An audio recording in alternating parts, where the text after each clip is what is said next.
De fond grâce à Mathieu Caquino qui nous attend chez Morningstar. Bonjour Mathieu. Bonjour Cédric. Merci d'être au rendez-vous. Aujourd'hui, vous nous proposez des idées de fonds value sur les actions européennes. Est-ce qu'on peut d'abord rappeler ce qu'est un fonds value ? Oui, les gérants value, en fait, ils s'intéressent aux sociétés qu'ils jugent décotées par rapport à leur valeur intrinsèque. Leur pari, c'est qu'en fait, les autres investisseurs s'aperçoivent de cette décote et achètent à leur tour, ce qui fait augmenter le prix de l'action. Alors, sur le papier, ça semble facile. En réalité, pas si simple, parce que les sociétés qui sont peu chères, elles le sont souvent pour de bonnes raisons. Elles peuvent traverser des périodes de difficulté avec un chiffre d'affaires ou une profitabilité en baisse. Elles peuvent aussi être dans des secteurs à faible croissance, des secteurs en difficulté, comme le secteur financier à certaines périodes ou les industries plus traditionnelles. Donc, il y a des sociétés objectivement peu chères, mais qui peuvent le rester longtemps. Et donc là, le talent du gérant, c'est de trouver celles qui vont pouvoir ou savoir redresser la barre. Les gérants value, en fait, ils cherchent souvent ce qu'ils appellent un catalyste, c'est-à-dire un événement propre à l'entreprise, par exemple un changement de management, ou un événement extérieur, par exemple de meilleures perspectives sur le secteur ou sur l'économie en général, qui peuvent déclencher cette revalorisation. Ce style value, en fait, il est souvent mis en opposition au style croissance, où là, les gérants cherchent les entreprises plus dynamiques, plus rentables et en fort développement. Alors, le style value, il est revenu en force en 2022, alors qu'il avait été en grande difficulté auparavant. Qu'est-ce qui explique ce revirement, ce retournement ? Oui, vous avez raison, le style value a sous-performé le style croissance en Europe et pas que d'ailleurs, aux États-Unis aussi, dans le reste du monde. Pendant des années, et une situation qui a commencé à se renverser en 2021 et qui s'est accélérée en 2022. Si on regarde sur un an, à fin février, l'indice MSCI Europe Value a progressé de 9%, contre 5% pour l'indice MSCI Europe classique et un peu moins de 1% pour l'indice croissance, donc une belle surperformance du style value.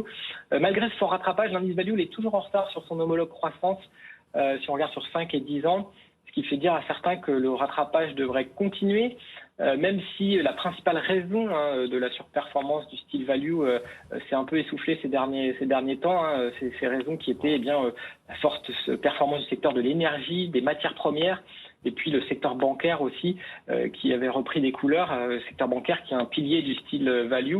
Ces secteurs sont un petit peu en retrait récemment. Mais ce qui est toujours vrai en tout cas, c'est que les styles croissance et value performent plus ou moins bien selon les conditions et les cycles de marché. Donc c'est pour l'investisseur raisonnable d'avoir un portefeuille qui va mélanger ces deux styles de gestion. Quelques idées de fonds, du coup.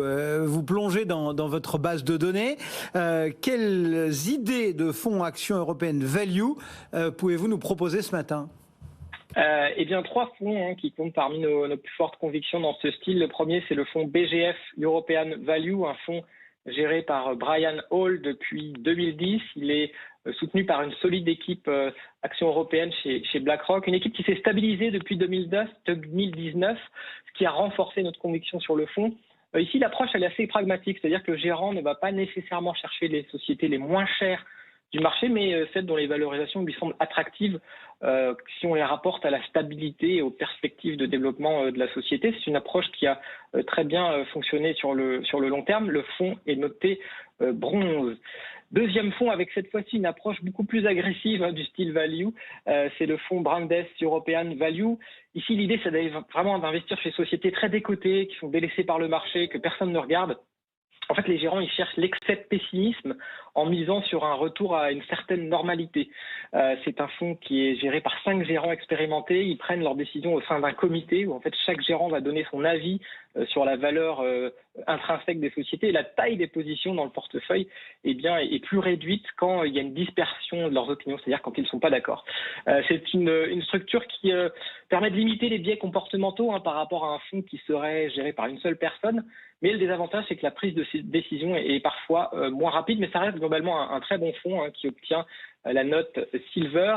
Et puis enfin, le dernier fonds dans ce style, le fonds M&G European Strategic Value, qui a d'ailleurs récemment gagné le prix Morningstar du meilleur fonds d'action européenne, un fonds géré par Richard Hell depuis 2008. Lui, il va chercher dans chaque secteur les sociétés les moins chères, les 25% des sociétés les moins chères. Et puis ensuite, il va faire une analyse rigoureuse, notamment de la santé financière, pour éviter les entreprises qui sont malmenées et qui vont rester décotées pour le long terme. Et ça, c'est une approche aussi qui a bien fonctionné sur le long terme depuis 2008. Un fonds également noté Silver par nos analystes. Merci beaucoup Mathieu. Mathieu Caquino, Morningstar pour ces quelques idées de fonds.